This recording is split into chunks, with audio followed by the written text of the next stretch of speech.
Rooms in Flowhub help organize your inventory. They don't necessarily have to map one-to-one with your physical rooms in your store, and can instead be used to subdivide where inventory is. What room an inventory item is in will determine whether or not it can be sold, appear on e-commerce menus, and can even determine which drawer it can be sold on if you really want strict controls. One common use case I'll outline is if you want certain inventory items, promotional samples perhaps, to be for sale in the store but not appear on e-commerce websites. To do this, we'll create a for sale room, but not check either of these boxes for inventory to appear on third-party partner menus or on Flowhub's own e-commerce menu.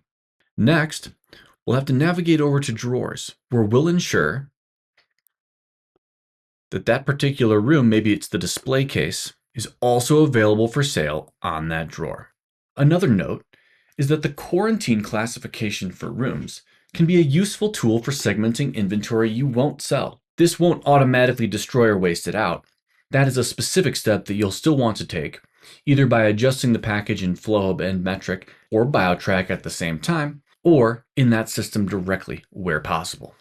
Now that we've got a handle on room configurations, let's move over to moving inventory between rooms.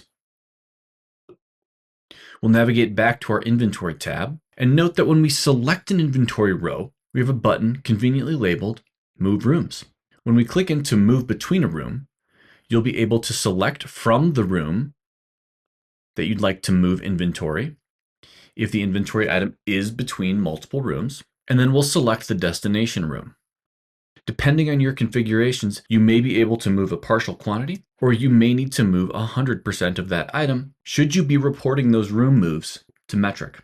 You'll also be able to move items in mass. If I select multiple items, even if they're from different rooms, I can now select from the Actions menu, Move Rooms.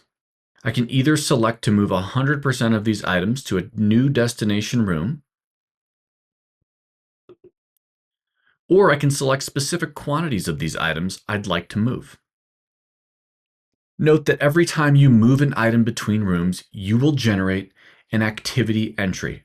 This will track who performed the action, exactly what date and time that action was performed, any quantities associated with that change, as well as an entire snapshot of the inventory item at the time of operation.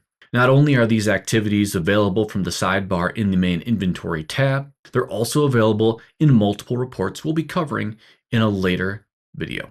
Last but not least, look forward to a stash training that we'll have coming out where we walk through performing this very same action on our mobile inventory management tool.